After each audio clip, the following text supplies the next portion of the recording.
Salam sepak bola, salam sehat, salam sejahtera, dan juga salam hormat saya kepada teman-teman netizen atau warganet yang merupakan viewers, subscribers, and also supporters of channel YouTube Bola Bung Binder. Di konten terbaru hari ini teman-teman sudah jelas dan pasti, saya ingin memberikan review dari pertandingan di English Premier League antara Manchester United versus Southampton yang berakhir dengan skor imbang 1-1. Berarti dalam dua pertandingan terakhir di English Premier League, MU bermain imbang dengan skor yang sama. Sebelumnya kita tahu bermain imbang lawan Burnley. Berarti dalam dua pertandingan terakhir Manchester United itu kehilangan 4 poin teman-teman. Tentu ini akan menyulitkan juga Manchester United untuk bisa bersaing dengan tim-tim lainnya yang juga akan coba untuk menyelesaikan musim kompetisi ini dengan berada di top 4 zone seperti West Ham United, Tottenham Hotspur, dan juga Arsenal. Sedangkan Southampton yang kita ketahui berada di zona papan tengah tampak sebagai tim yang sebetulnya layak berada di zona papan atas. Karena para pemain dari Southampton itu terlihat jelas mampu mengungguli para pemain Manchester United dalam urusan melakukan pressing. Artinya memang taktik dari pelatih mereka Ralph Hasenhuttl berjalan mulus di pertandingan ini teman-teman. Memang Ralph Hasenhuttl dan Ralf Rangnick pernah berada di satu tim, yaitu RB Leipzig. Ketika itu Hasenhuttl adalah pelatihnya dan Rangnick adalah direktur olahraganya, dan kita tahu bahwa dua sosok ini mengandalkan istilah yang kita kenal pressing game. Dan terlihat jelas bahwa baik para pemain Manchester United juga melakukan pressing dan para pemain Southampton juga melakukan pressing. Bedanya bahwa para pemain Southampton ketika melakukan pressing itu lebih banyak melakukan man marking daripada para pemain Manchester United yang memberikan pressing kepada pemain Southampton yang menguasai bola. Jadi terlihat bahwa para pemain dari Manchester United itu sulit untuk keluar dari tekanan para pemain Southampton dan tidak bisa terlalu lama menguasai bola. Maka itu jika teman-teman perhatikan bahwa di pertandingan ini para pemain MU lebih cepat memberikan bola ke lini depan agar tidak bisa diputus serangannya oleh para pemain dari Southampton. Dan memang Manchester United juga mendapatkan banyak peluang di pertandingan ini teman-teman ya. Lagi-lagi finishing menjadi masalah, tapi juga dari Southampton bisa create begitu banyak chances di pertandingan ini. Artinya memang Manchester United masih kesulitan lawan tim yang juga mengandalkan pressing game seperti Southampton. Saya ingin membahas dulu line up dari kedua tim ya teman-teman. Dan uniknya nih teman-teman, sepanjang tahun 2022 memang sih baru dua bulan berjalan, kedua tim ini baru kalah 1 kali di English Premier League. Sama-sama lawan Wolverhampton Wanderers. Jika MU kalah di kandang sendiri lawan Wolves dengan skor 0-1, maka Southampton kalah di kandang Wolves dengan skor 3-1. Unik sekali. Ya tentu itu adalah hasil yang kebetulan ya. Tapi terlihat di game ini para pemain dari kedua tim ini fight habis-habisan dan tampak jelas para pemain dari Southampton bermain jauh lebih tenang daripada para pemain dari Manchester United. Sepertinya ada beban besar di diri para pemain Manchester United karena ingin memenangi pertandingan ini, sebab di pertandingan sebelumnya bermain draw lawan tim juru kunci Burnley 1-1. Oke, from the lineup David De Gea, Dalot, Varane, Maguire, Luke Shaw, McTominay, and Paul Pogba again, so no place for Fred, Marcus Rashford, Bruno Fernandes, Jadon Sancho, dan Cristiano Ronaldo. Hanya satu perubahan yang dilakukan Rangnick di lineup dibandingkan pertandingan sebelumnya lawan Burnley, yakni Ronaldo yang main dari awal. From Southampton, very good team. Oke, Shea Adams, Broha, kemudian Elyounoussi, ada Romeo, James Ward-Prowse, Stuart Armstrong, Perraud, kemudian Salisu, Bednarek, Kyle Walker-Peters, dan Fraser Forster. From the flow of the game terlihat Manchester United ingin mencetak gol secepat mungkin, tapi justru para pemain Southampton terlihat sedikit kewalahan ya untuk bisa mengatasi permainan cepat dari para pemain MU. Nah ini yang saya bingung nih, menit-menit awal pasti MU keluarnya ngegas. Pasti cepat nih permainannya. Bahkan kita lihat tuh Ronaldo sudah mendapatkan peluang kan ketika Sancho memberikan passing, dia sudah melewati penjaga gawang tapi masih bisa di blok atau dihalau oleh Perraud, pemain dari Southampton. Kemudian kita lihat Sancho juga mendapatkan peluang. Memang bisa saja sih dia passing itu bola kepada Ronaldo, tapi sepertinya Ronaldo sudah berada di posisi offside. Maka itu kita lihat dia coba untuk shooting, bisa di save oleh Forster nih penjaga gawangnya lumayan bagus ya di pertandingan ini ya. Dia melakukan total 6 save loh teman-teman.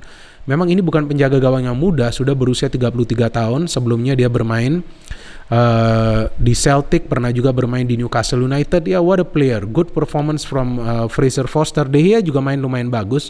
Ada 2 save yang dilakukan cukup krusial di game ini.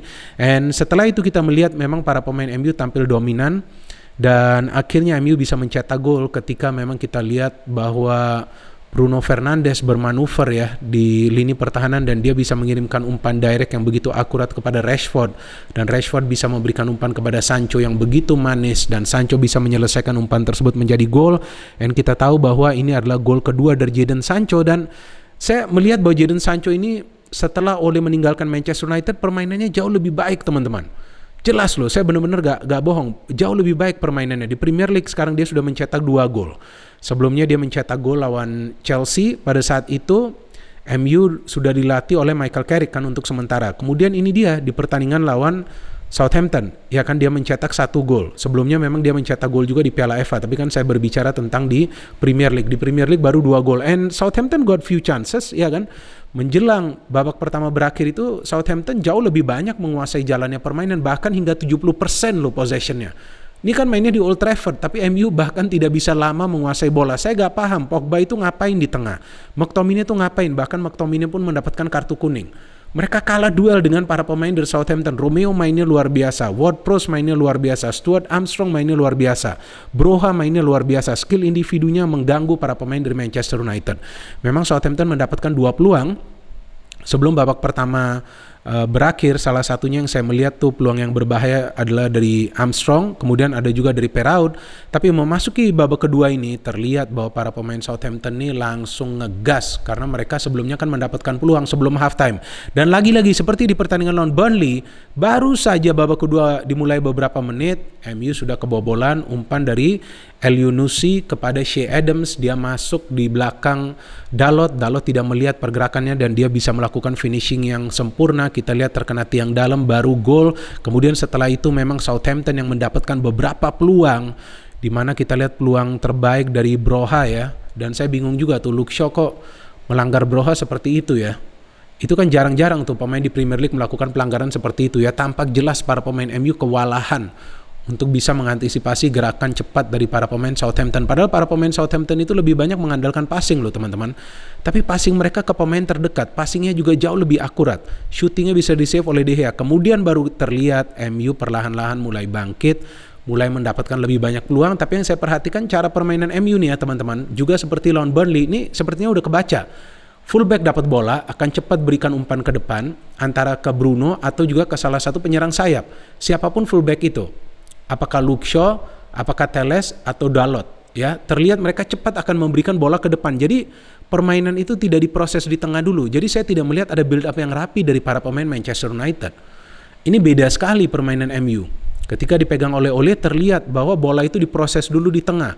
Dan terlihat Bruno itu adalah pemain yang memegang peranan. Dia bisa bergerak dengan bola, dia bisa bergerak tanpa bola. Tapi di sini Bruno pun harus cepat melepaskan bola tersebut. Bagus saja kadang-kadang umpannya itu akurat, tapi beberapa kali juga umpannya tidak akurat. Itu yang menyulitkan MU juga menciptakan banyak peluang di pertandingan ini. Walaupun mereka mendapatkan total yang saya hitung adalah 8 peluang. Tapi jika saja Bruno lebih aktif, Bruno lebih bebas, maka bukan tidak mungkin Bruno juga akan bisa mencetak gol di pertandingan ini selain hanya memberikan passing-passing dari tengah.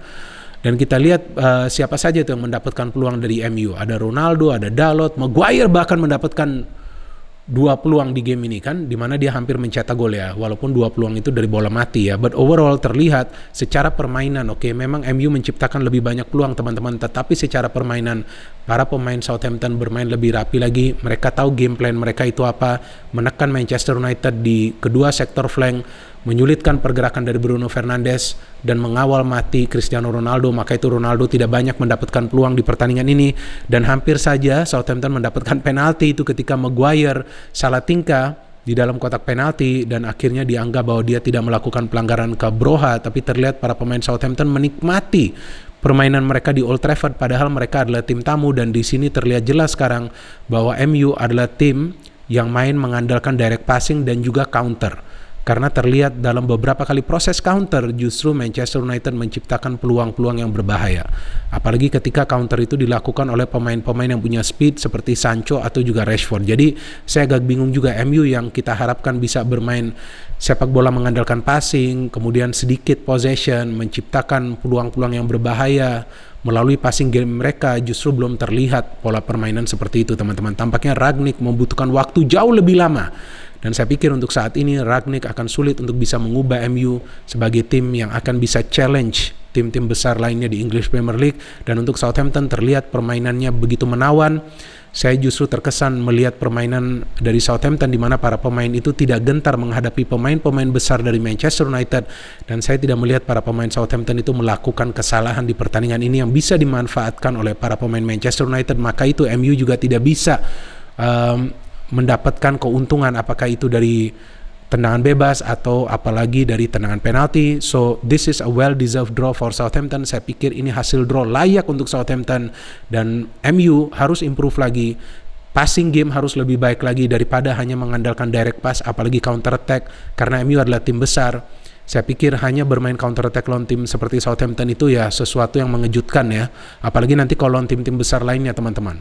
Ya tentu akan lebih sulit untuk mengandalkan counter karena mereka akan bisa membaca pergerakan dari para pemain Manchester United. Maka itu saya gak ngerti apa yang sedang terjadi di Manchester United. Ya mungkin juga karma dari Ole Gunnar Solskjaer. Ya kita tunggu saja bagaimana form selanjutnya dari Manchester United. Sambil juga kita tunggu nanti penampilan atau performa dari Arsenal, West Ham, dan juga Chelsea. Tapi Arsenal dan Chelsea tidak akan main karena Chelsea main di Piala Dunia antar klub.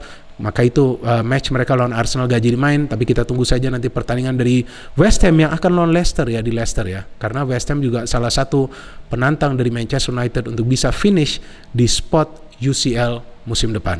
Artinya finish di spot nomor 4 musim ini agar bisa bermain di UCL musim depan. Jadi kita tunggu saja. Silakan teman-teman yang punya analisa yang berbeda tentang pertandingan tadi atau mungkin juga punya analisa yang sama dengan saya bisa memberikan komentar kalian di kolom komentar di bawah konten ini. Terima kasih banyak kepada teman-teman yang telah support channel YouTube Bola Bung Binder, karena hingga hari ini jumlah subscribers sudah melewati 348.000.